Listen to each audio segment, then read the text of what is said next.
is Allie Daly and Eva Buss with TCN News. Hope everyone did well on TN Ready. Hope everyone does well on the next part. Make sure you get a good night's sleep and get a good breakfast. Good job to everyone who participated in Track Meet Friday. And here are our segments for this week. TV you should be watching with Nate Peters, movie review with Maverick Houston, Game review with Evan Freeman, Apple of the Week with Mason Sperling, YouTube review with Caleb Kepley.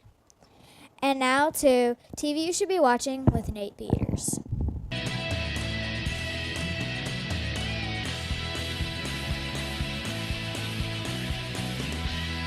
Hi, this is Nate Peters from TCN News with TV you should be watching. The show I will be reviewing is Henry Danger.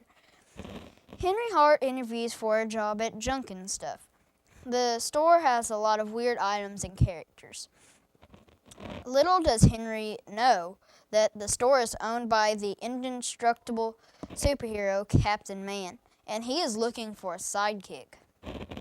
Henry proves he has what it takes to become a superhero sidekick. Captain Man says if he became a superhero, he'd be named Kid Danger. While Henry starts out with no superpowers, in recent seasons he has gained superpowers. They are called super fast reflexes. I like it because it has action in it, and sometimes they have two-parters in it. And it also has villains. It is also hilarious and humorous. This has been Nate Peters from TCN News. Now to Maverick Houston with movie review.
Hello there, my name is Maverick Houston, and I have today's movie review. Have you ever wondered how you would survive if some apocalyptic event were to happen? It may seem rather odd and be the last thing to come to mind, but in this oracular world, silence was the key to survival. If you haven't yet figured out, today I will be reviewing John Krasinski's new horror thriller movie, A Quiet Place. During what appears to be some sort of alien invasion, creatures who have sensitive, amplified hearing have landed on Earth. Humans have not yet realized that the creatures, which they call the Death Angels, are extremely sensitive to sounds that humans make every day.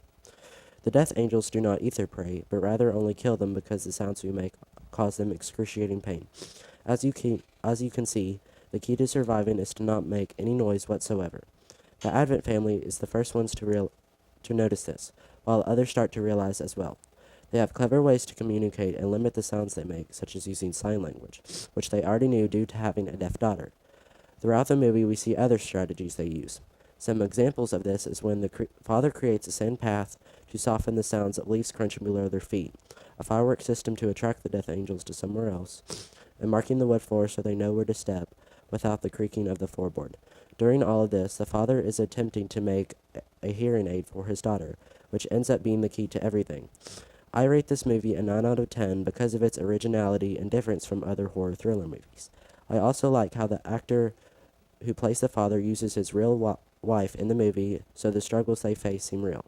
Overall, I would definitely recommend this movie. Now let's move on back to the news desk. For Thursday lunch, we are having chicken nuggets, rolls, ham and cheese melt, seasoned potato wedges, steamed broccoli, oranges, and fresh grapes. For Friday's lunch, we have queso nachos, queso chicken nachos, taco trimmings, refried beans, corn, rib slushes, and fresh fruit cup. Now to STEM class. Hello, people of the world. My name is Aiden Rhodes, and today I am joined by Kennedy. Get over here.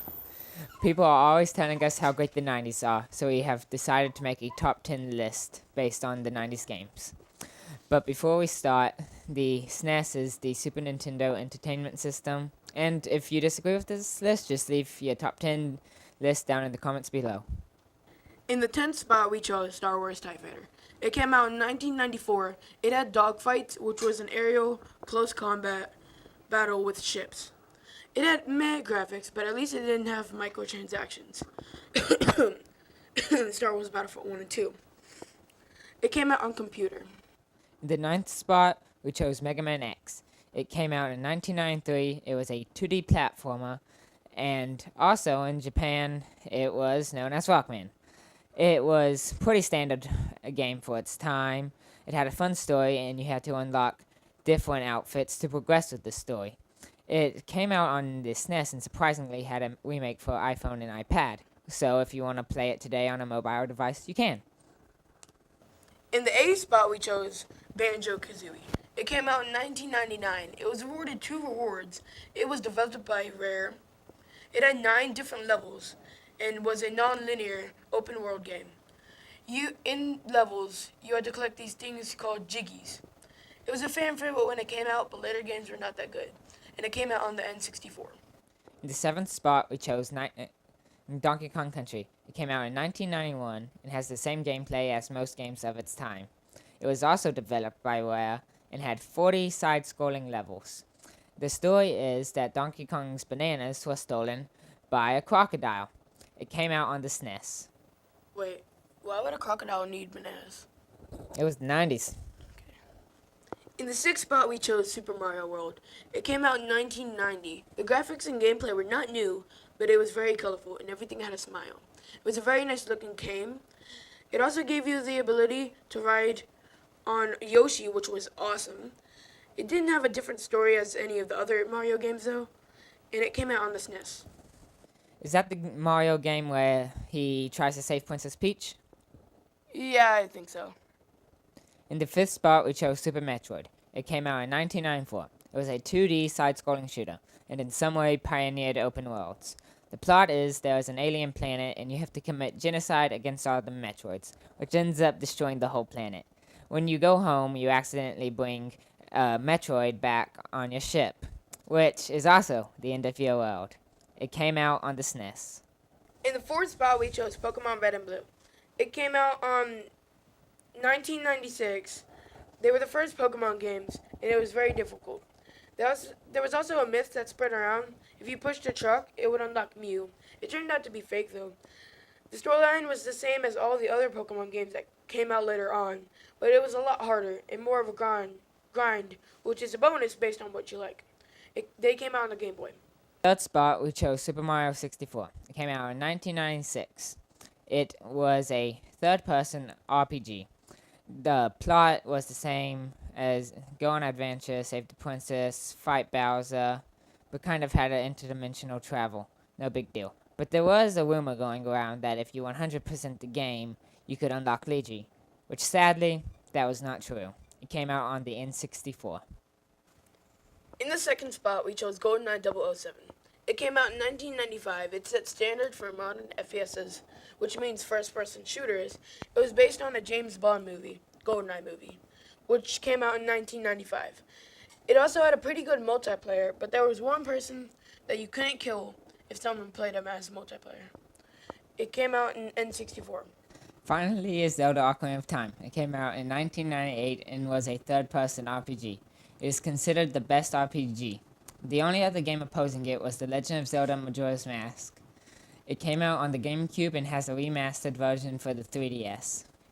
These are our top 10 games from the 90s. If you forgot, this is our personal opinion. Goodbye.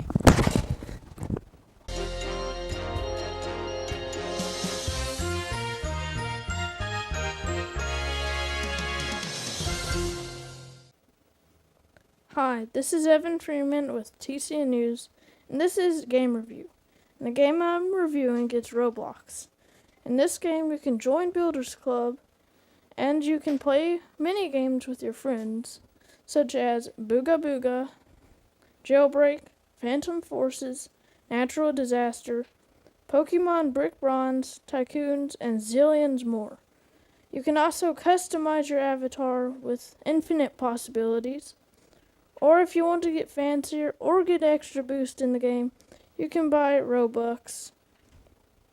And you can get passes for games. I rate this game a 10 out of 10 because it's one of my favorites and you just never know what's going to happen. Now to app with Mason Sperling.